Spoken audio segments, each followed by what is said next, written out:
Welcome to for the people. నేను మీ స్వప్న. తెలంగాణలో కూటమి పోటీపై ఆసక్తికర చర్చ జరుగుతుంది. కూటమి పోటీపై బీజేపీ స్టాండ్ ఏంటి? పవన్ పై బండి సంజయ్ వ్యాఖ్యల ఆంతర్యం ఏంటి? రేవంత్ ఎందుకు గొప్ప పవన్కే తెలియాలంటూ చురకలు ఎందుకు అందించారు? అసలు ఏది ఏమైనా ఒకసారి చూసుకున్నట్లయితే లేటుగా అయినా లేటెస్ట్గా స్పందించారు పవన్ కళ్యాణ్. అల్లు అర్జున్ అంశానికి సంబంధించి సంధ్యా థియేటర్లో జరిగిన తొక్కిసలాటకు సంబంధించి గోటితో పోయేదాన్ని గొడ్డల వరకు తీసుకొచ్చారు అంటూ కూడా సంచలనమైన ఆరోపణలు చేశారు, సంచలనమైన వ్యాఖ్యలు చేశారు పవన్ కళ్యాణ్. అయితే గతంలో ఈ అంశానికి సంబంధించి స్పందించవలసిందిగా కోరిన స్పందించిన పవన్ కళ్యాణ్ లేటుగా ఈ విధంగా స్పందించారు. అయితే ఇందులో తెలంగాణ ప్రభుత్వం తీసుకున్న నిర్ణయాలను కూడా పవన్ కళ్యాణ్ సమర్థించడం జరిగింది. కింది స్థాయి నుంచి కష్టపడి ఎదిగిన వ్యక్తి రేవంత్ రెడ్డి. ఆయన ప్రభుత్వం మంచి కోసమే పనిచేస్తుంది. అదేవిధంగా టికెట్లు కానీ బెనిఫిట్ షోలు కానీ అన్నీ ఇచ్చారు. ఆయన ప్రజల శ్రేయస్ కోసమే పనిచేస్తూ ఉంటారంటూ కూడా ఒక సమర్థింపు ధోరణిలో కూడా పవన్ కళ్యాణ్ మాట్లాడారు. అయితే పవన్ కళ్యాణ్ మాట్లాడిన ఈ మాటలని చట్టం తన పని తాను చేసుకుంటూ పోతుంది, చట్టానికి ఎవరో అతీతం కాదు అంటూ ఆయన చేసిన వ్యాఖ్యలని తెలంగాణలో బీజేపీ వ్యతిరేకిస్తుంది. అంటే పవన్కి రేవంత్లో ఏం కనిపించింది? ఆయన ఇచ్చిన 6 గ్యారెంటీలు అమలు చేసినట్లు కనిపించిందా, లేకపోతే మిగిలిన ఇచ్చిన హామీలు అమలైపోయినట్టు కనిపించిందా? రేవంత్లో అంత మంచి గుణాలు ఏం కనిపించాయంటూ కూడా తెలంగాణ బీజేపీలో బండి సంజయ్ ఘాటుగా ఆయన వ్యాఖ్యల్ని విమర్శించిన పరిస్థితులు కనిపిస్తున్నాయి. అయితే రాబోయే రోజుల్లో కూటమి అంటే టీడీపీ తెలంగాణలో మళ్లీ పూర్వ వైభవం తీసుకురావడానికి ప్రయత్నాలు కొనసాగిస్తుంది. రాబోయే స్థానిక సంస్థల ఎన్నికల్లో కూడా టీడీపీ క్యాడర్ని జాగృతం చేసి మళ్ళీ ఎలక్షన్స్లో రావాలనే ప్రయత్నం చేస్తుంది. తెలంగాణలో తనదైన మార్కును మళ్ళీ చూపించడానికి ప్రయత్నం చేస్తుంది. ఇలాంటి పరిస్థితిలో కూటమిలో ఉన్న పవన్ అదే బీజేపీలో ఉన్న బండి సంజయ్ ఒకరికొకరు పరస్పర విమర్శలు చేసుకోవడం ఎంతవరకు కరెక్ట్ అంటారు? అదే అంశానికి సంబంధించి అంటే రాబోయే రాజకీయ పరిణామాల్లో తెలంగాణలో కూటమి కేవలం ఏపీకి మాత్రమే పరిమితమా? తెలంగాణలో రాబోయే రోజుల్లో కూటమి వచ్చే అవకాశాలు లేవా? బీజేపీ ఇండివిజువల్గా, జనసేన ఇండివిజువల్గా, టీడీపీ ఇండివిజువల్గా వెళ్తుందా? ఇవన్నీ కూడా వాటికే నిదర్శనమా అన్న సందేహాలు రేకెత్తుతున్నాయి. మరి ఇదే అంశానికి సంబంధించి మనతో పాటు మాట్లాడడానికి జూమ్ లైవ్లో మనకి జనసేన నాయకులు లక్ష్మీకాంత్ గారు ఉన్నారు. అదేవిధంగా మనకి బీజేపీ నుంచి బేతి మహేందర్ రెడ్డి గారు ఉన్నారు. అదేవిధంగా మనకి టీడీపీ నుంచి జనార్దన్ రావు గారు ఉన్నారు. మర్కాసుట్లో మనకి అనలిస్ట్ జయరామ్ గారు కూడా యాడ్ అవుతారు. నమస్కారం అండి, అందరికీ నమస్తే అండి. నమస్కారం. లక్ష్మీకాంత్ గారు, ముందుగా పవన్ కళ్యాణ్ చాలా లేట్గా ఈ అంశానికి సంబంధించి స్పందించారు. మేబీ ఆయన స్పందించకపోవడానికి వేరే రీజన్స్ ఉండొచ్చు, చాలా రీజన్స్ ఉండొచ్చు. కుటుంబంలో వారి గురించి స్పందించడం ఎందుకు, పక్క రాష్ట్రంలో జరిగిన అంశాల గురించి స్పందించడం ఎందుకు, మన రాష్ట్రంలో ఉన్న పరిస్థితులు దీనికన్నా ఎక్కువ సమస్యలునే ఒక రిపోర్టర్ అడిగిన ప్రశ్నకు ఆయన గతంలో చెప్పింది ఏంటంటే దీనికి మించిన సమస్యలు రాష్ట్రంలో ఉన్నాయి, వాటి గురించి మాట్లాడండి, ఇప్పుడు వీటి గురించి మాట్లాడడం ప్రస్తావించడం కరెక్ట్ కాదు అన్నారు. కానీ నిన్న అమరావతిలో అయితే ఆయన స్పందించడం జరిగింది. గోటితో పోయేదాన్ని గొడ్డల వరకు తీసుకొచ్చారు అనేది. అయితే ఈ వ్యాఖ్యలని బీజేపీ ఖండిస్తుంది. అది తెలంగాణలో ఎందుకు అంటారా? అంటే పవన్ వ్యాఖ్యలను బీజేపీ ఖండించవలసిన అవసరం ఉంది అంటారా? ఆయన మాట్లాడిన దాంట్లో తప్పేమన్నా ఉంది అంటారా? ఇక్కడమ్మా ముందుగా మనం మాట్లాడుతున్న ప్యానల్లో ఉన్న సభ్యులందరికీ కూడా ముందుగా నమస్కారం అండి. ఇక్కడ మనం మాట్లాడాల్సిన విషయం ఏంటంటే, నేను ఇంతకుముందు మీతో పాటు నేను డిబేట్లో ఉన్నప్పుడు కూడా ఒక విషయం నేను తేల్చి చెప్పాను. తప్పు అనేది ఎవరిదైనా కానీ మనం చూపించాల్సిందే. చట్టం విషయంలో ఎవరైనా దోషులే. నిన్న పవన్ కళ్యాణ్ గారు కూడా ఇదే విషయం మీద అల్లు అర్జున్ది ఖచ్చితంగా తప్పే, అక్కడ బాధితుల ఇంటికి 2వ రోజు 3వ రోజు వెళ్ళి పరామర్శిస్తే బాగుండేది. ఒక సాధారణ కుటుంబంలో మహిళకి ఇట్లా జరిగిందని చెప్పేసి రేవంత్ రెడ్డి గారు ఇట్లా ఫైట్ చేశారనే ఉద్దేశం మీద పవన్ కళ్యాణ్ గారు రేవంత్ రెడ్డి గారిని పొగిడారే కానీ ఇక్కడ దాన్ని ఏదో ఒక చిన్న సూక్ష్మంలో ఉన్న విషయాన్ని దాన్ని భూతద్దంలో చేసి బండి సంజయ్ గారు ఏదో సెటైర్లు వేసి మాట్లాడుతున్నారు. బండి సంజయ్ గారు కూడా ఇక్కడ కొన్ని విషయాలు తెలుసుకోవాలి. ఆయన ఒక కింద స్థాయి కరీంనగర్లో పుట్టి ఒక కింద స్థాయి కార్పొరేటర్ స్థాయి నుంచి వాళ్ళ కేంద్ర మంత్రిగా ఉండి ఒక మంచి స్థాయిలో నేను బాగా ఇష్టపడే వ్యక్తుల్లో నాకు బండి సంజయ్ గారు బాగా ఇష్టం. అట్లాంటిది బండి సంజయ్ గారు ఇట్లాంటి వ్యాఖ్యలు చేశారంటే నాకే ఆశ్చర్యంగా అనిపించింది. ముందు ఆయన తెలుసుకోవాల్సిన విషయం, పూర్తి విషయం ఏంటంటే కేంద్రంలో ఎన్డీఏ ప్రభుత్వంతో పవన్ కళ్యాణ్ గారు వెళ్తున్నారు. ఇక్కడ ఏ రాష్ట్రంలో ఏ ప్రెసిడెంట్తో కానీ ఏ అధ్యక్షుడితో కానీ వెళ్ళట్లా. డైరెక్ట్గా ఆయన చేసేది అమిత్ షా గారితో, మోదీ గారితో ప్రతి ఒక్కటి ప్రస్తావించి ఎన్డీఏ ప్రభుత్వం నడుస్తుంది. అవును. స్టేట్లో ఇవాళ దేశంలో కూడా ఒక ప్రత్యేకమైన మార్క్ వేసుకుంది ఆంధ్ర రాష్ట్రం. ఎందుకంటే పార్లమెంట్లో ఎన్డీఏ కూటమి ఒక 16 స్థానాలు కానీ, అటు పక్కన బీహార్లో నితీష్ కుమార్ గారి 12 స్థానాలు కానీ మద్దతు ఇవ్వకపోతే ఇవాళ రోజున మన పరిస్థితి ఏంటని చెప్పేసి సాక్షాత్ మోదీ గారే ఒకసారి ప్రస్తావించారు. అటువంటి కూటమి ప్రభుత్వంలో వెన్నుముకగా ఉండి ఒక రథసారథిగా ఉన్న పవన్ కళ్యాణ్ గారిని విమర్శించడం అనేది హాస్యాస్పదం. ఒకసారి బండి సంజయ్ గారిని ఒకసారి ఆయన ప్రశ్నించుకోవాలి.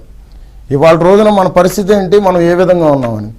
బండి సంజయ్ గారు 2020లో అనుకుంటా జిహెచ్ఎంసీ ఎలక్షన్స్ జరిగి ఆ టైంలో జనసేన సంబంధించిన అభ్యర్థులంతా కూడా నామినేషన్ వేసేస్తే తర్వాత లేదు మనం అలయన్స్లో ఉన్నాము అని చెప్పేసి విత్డ్రాల్ చేసుకోండి, ఓట్ బ్యాంక్ని చేయలేమొద్దని చెప్పేసి పవన్ కళ్యాణ్ గారు చెప్తే జనసేనకు సంబంధించిన అభ్యర్థులంతా మళ్ళీ దాన్ని రిటర్న్ తీసుకొని నామినేషన్ రిటర్న్ తీసుకొని అప్పుడు ఆ టైంలో మద్దతు తెలిపినప్పుడు హర్షించారు.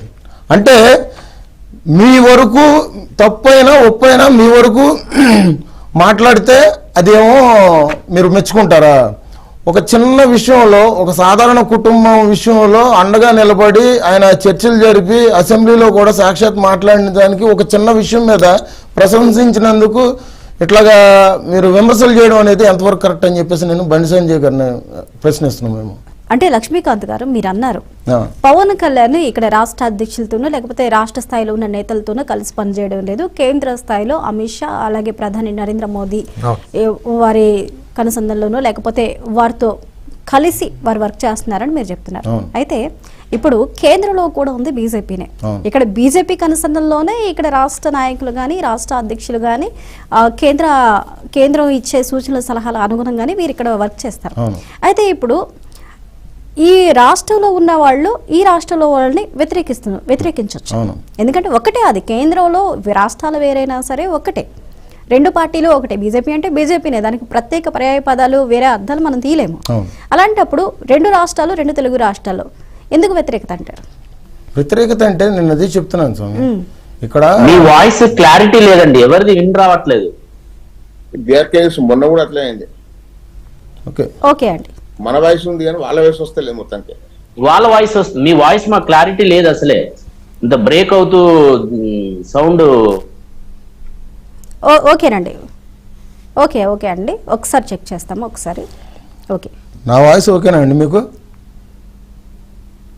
సరే మాట్లాడండి. వాయిస్ లేదండి, వాయిస్ మొత్తానికి వస్తలేదు. ఓకే, అయితే విషయం ఏంటంటే ఇక్కడ ప్రతి రాష్ట్రంలో కూడా కేంద్రంలో ఉన్న నాయకులు ఏదైతే చెప్తున్నారో అది నడుస్తూనే ఉంది, వాళ్ళు చెప్పినట్టుగానే ప్రతి ఒక్కరు పాటిస్తూనే ఉన్నారు.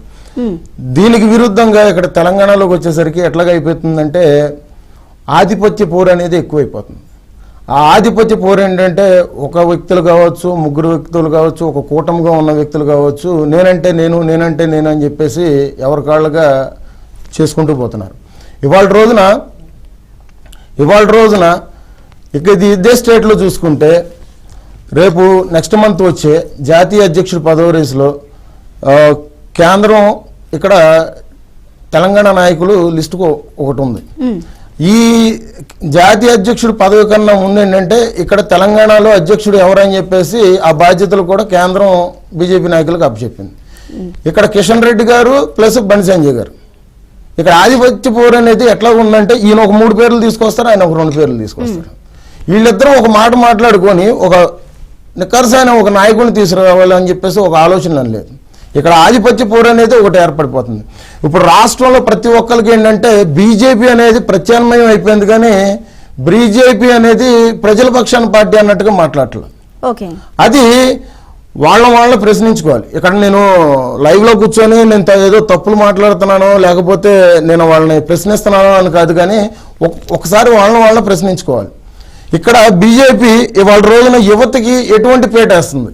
ఇవాళ వరకు అదే ఆధిపత్య పోరులో ఉంటున్నారే కానీ ఒక యువతకి ఉపాధి కల్పించడం కానీ ఇవాళ యువతకి పదవులు ఇవ్వడం కానీ ఎటువంటిది అనేది ఏర్పాటు చేస్తుంది. కరెక్ట్గా ఎలక్షన్ అయ్యే టైంలో కోమటిరెడ్డి గారు, గడ్డం వివేక్ గారు లాంటి వ్యక్తులు ఎందుకు వెళ్ళిపోయారు? ఆదిలాబాదు జిల్లాలో ఆదివాసి అయినటువంటి బాబురావు గారు ఆయన కూడా ఎందుకు వెళ్ళిపోయాడు? బీజేపీ అనేది అతిపెద్ద పార్టీ. అటువంటి పార్టీ ఇవాళ రోజున ప్రత్యామ్నాయంగా చూసుకొని నాయకులు ఇక్కడ మెలుగుతూ కరెక్ట్ ఎలక్షన్ టైంలో ఎందుకు వెళ్ళిపోతున్నారు అనేది బీజేపీ నాయకులు మేము ప్రశ్నిస్తున్నాం. ఓకే, ఇట్లాంటి విమర్శలన్నీ చేసుకునేటప్పుడు ఒకసారి మన పార్టీ ప్రతిష్ట ఏంటి? రేపొద్దున జమిలీ ఎన్నికలు వస్తున్నాయి. కేంద్రంలో ఉన్న బీజేపీ ప్రభుత్వమే ప్రతి రాష్ట్రానికి సూచనలు ఇస్తుంది, రాబోయేది మళ్ళీ జమిలీ ఎన్నికలని. కానీ తెలంగాణ ప్రభుత్వంలో రేపు పొద్దున్న ఎలక్షన్ జరిగితే ఏ పార్టీ గెలుస్తుందని చెప్పేసి బీజేపీ నాయకులు మా పార్టీ గెలుస్తుందని బీజేపీ నాయకులు చెప్పగలరా? ఎందుకంటే ఇక్కడ ఎవరిదో వాడిది ఒక దారి అయిపోయింది మాట. ఆధిపత్య పోరు ఇక్కడ ఎక్కువైపోయింది. ఈ ఆధిపత్య పోరులో ఎవరి కాళ్ళు మేము గెలుస్తామంటే మేము గెలుస్తాం అంటున్నారు. కానీ నికాసుగా నాయకులను నిలబెట్టి ప్రజల పక్షాన నిలబెట్టే నాయకులను ఎవరో చూసుకోలేకపోతున్నారని చెప్పేసి నేను మాట్లాడుతున్నాను. అంటే ఇప్పుడు కూటమి ప్రభుత్వం ఏపీలో ఉంది. అవును, ఇందులో బీజేపీ అలయన్స్ మొత్తం టోటల్గా 3 పార్టీలు కలిసి ఉన్నాయి. మళ్ళీ ఇప్పుడు రాబోయే స్థానిక సంస్థల ఎలక్షన్స్ ఏవైతే ఉన్నాయో దానిలో టీడీపీ పూర్తి స్థాయిలో పోటీ చేయడానికి ప్రయత్నిస్తుంది. అలాగే ఇప్పటి వరకు స్తబ్దుగా ఉన్న క్యాడర్ ఏదైతే ఉందో ఆ క్యాడర్ని కూడా మళ్ళీ యాక్టివేట్ చేయడానికి, దానికి సంబంధించిన నాయకుల్ని నియమించడానికి ప్రయత్నాలు కొనసాగుతున్నాయి. దానికి సంబంధించి ప్రణాళికలు కూడా రచించడం జరిగింది. ప్రశాంత్ కిషోర్ లాంటి రాజకీయ వ్యూహకర్తలతో కూడా కలిసి మాట్లాడటం, దానికి సంబంధించిన ఫర్దర్గా ఏం చేయాలి ఏంటి అనేది దానికి సంబంధించిన నివేదిక కూడా వారు తీసుకున్నట్టయితే మనకి అర్థమవుతుంది. అయితే ఇలాంటి పరిస్థితుల్లో తెలంగాణలో బీజేపీ నుంచి వ్యతిరేక వ్యాఖ్యలు మనం వింటున్నప్పుడు రాబోయే కాలంలో అసలు కూటమి అనేది తెలంగాణలో వర్తిస్తుందా వర్తించదా? వీరికి సఖ్యత ఉంటుందా లేదా? అంటే గతంలో మనకు చెప్పినప్పుడు వీరు కూటమిలోకి రాకముందు పొత్తులు ఎక్కడా ఉండవు అని చెప్పారు. ఓకే, బాగానే ఉంది. కానీ అది ఏపీ వరకు పరిమితమైంది. కానీ తెలంగాణలో కూడా ఇండివిజువల్గా బీజేపీ అధికారంలోకి వచ్చి ఇక్కడ సీఎం స్థానాన్ని కైవసం చేసుకునే అవకాశాలు ప్రస్తుతం లేవనే చెప్పాలి. ఎందుకంటే గతంలో 2% ఓట్ షేరింగ్ ఉన్నప్పటికీ కూడా కొంచెంగా గత జీహెచ్ఎంసీ ఎన్నికల దగ్గర నుంచి కూడా ఓట్ షేర్ని కొంచెంగా పెంచుకొని 22% వరకు వెళ్ళింది. ప్రజెంట్ మనకి 22% ఓట్ బ్యాంక్ ఉంది. కానీ ఆ 22% ఓట్ బ్యాంక్ అనేది అధికారం ఫామ్ చేయడానికి సరిపోదు. అలాంటప్పుడు ఇప్పుడు కూటమిలో ఆల్రెడీ సక్సెస్ అయింది కాబట్టి ఏపీలో ఇక్కడ వస్తే అధికారం చేదిక్కునే అవకాశాలు ఉంటాయి. కానీ ఇప్పుడు నుంచి ధిక్కార స్వరాలు వినిపిస్తే మరి ఇక్కడ బీజేపీ పరిస్థితి ఏంటి? అదేవిధంగా టీడీపీ పరిస్థితి ఏంటి? మొత్తం కలిసి వచ్చే అవకాశాలు ఉంటాయా? లేకపోతే ఎవరికి వాళ్ళు మేము ఇండివిజువల్గా వెళ్తాము, మీ అవసరం మాకు లేదు అనే ఒక ఇండికేషన్ ఇక్కడ నుంచి వీరు పంపిస్తున్నారనుకోవచ్చా? రాష్ట్రంలో ఇప్పుడు జరుగుతున్న విషయం రాష్ట్రమనే కాదు, కేంద్రం నుంచి ఉన్న ప్రకారంగా కూడా మోదీ గారు, అమిత్ షా గారి మాటల ప్రకారంగా, సూచనల ప్రకారంగా చూస్తే ఎన్డీఏ ప్రభుత్వం అనేది ప్రతి చోట కూడా జనసేన, టీడీపీ నాయకులు మేము పొత్తులోనే ఉన్నామని చెప్పేసి మేము చెప్తాం. ఒక తెలుగు రాష్ట్రాలనే కాదు, పక్కన ఎక్కడ ఎలక్షన్స్ జరిగినా కానీ మనం చూడండి, మహారాష్ట్ర ఎన్నికలు జరిగినప్పుడు బీజేపీకి మద్దతుగా పవన్ కళ్యాణ్ గారు ప్రచారం చేశారు. అట్లాగే రేపు పొద్దున్న తమిళనాడు అయినా కానీ ఎక్కడైనా కానీ ఖచ్చితంగా మద్దతు తెలుపుతాం. మనకి అలయన్స్ లేదని చెప్పేసి మాట్లాడుకోవడం కరెక్ట్ కాదు. కానీ ఆయన తొందరపాటు విషయం మీద మాట్లాడారని అయితే నేను చెప్తున్నాను. మన బండి సంజయ్ గారు ఇక్కడ పూర్తిగా తెలుసుకోవాల్సిన విషయం ఏంటంటే, ఓట్ బ్యాంకింగ్ ఎప్పుడైతే చీలకుండా ఇప్పుడు ఆంధ్రప్రదేశ్లో ఎటువంటి అత్యధికంగా మనం ఓట్ మార్క్ వేయించుకొని వాళ్ళ రోజున మంచి పాలన అందిస్తున్నామో, రేపు పొద్దున్న రానున్న రోజుల్లో కూడా తెలంగాణలో కూడా ఇదే కూటమి ఏర్పాటు చేసుకొని పని చేసుకుంటూ ముందుకెళ్తే రేపొద్దున భవిష్యత్తులో రేపొద్దున జమిలీ రానివ్వండి, రేపొద్దున మామూలు ఎన్నికలు రానివ్వండి, ఖచ్చితంగా అయితే ఈసారి గవర్నమెంట్ ఫామ్ చేసేది అయితే కూటమి, ఎన్డీఏ కూటమి గవర్నమెంట్ ఫామ్ చేస్తుంది. అంటే ఇప్పుడు ఫామ్ చేస్తుంది, కానీ ఎక్కడ ఫామ్ చేస్తుంది? ఏపీలోనా లేకపోతే తెలంగాణలో? కలిసి పనిచేస్తే తెలంగాణలో కూడా గవర్నమెంట్ ఫామ్ చేస్తున్నాం అంటున్నాం అండి. ఎందుకంటే ఇక్కడ 10 సంవత్సరాలు పాలించి నియంత పాలన అని చెప్పేసి అని అంటున్నారు, వీళ్ళే అంటున్నారు కదా. ఈ నియంత పాలన చేసిన వ్యక్తులే వాళ్ళ రోజున రేవంత్ రెడ్డి గారికి సమాధానం చెప్పుకోలేక ఫామ్ హౌస్లకు పరిమితం అయిపోయారు కొంతమంది నాయకులు. ఆ నాయకులే బయటకు వచ్చి చెప్పట్లా. ప్రత్యామ్నాయంగా ఉన్నది ఇక్కడ బీజేపీ ప్రభుత్వం, బీజేపీ నాయకులు కూడా ప్రజల పక్షాన ఉండి పోరాడలేకపోతున్నారు. ఇవాళ రోజున రేవంత్ రెడ్డి గారు అభయహస్తం అని చెప్పేసి 42 పేజీలు మేనిఫెస్టో ఇస్తే దీంట్లో ఎన్ని అమలు చేశారనేది ఒక మాట మాట్లాడలేకపోతున్నారు, ప్రశ్నించలేకపోతున్నారు.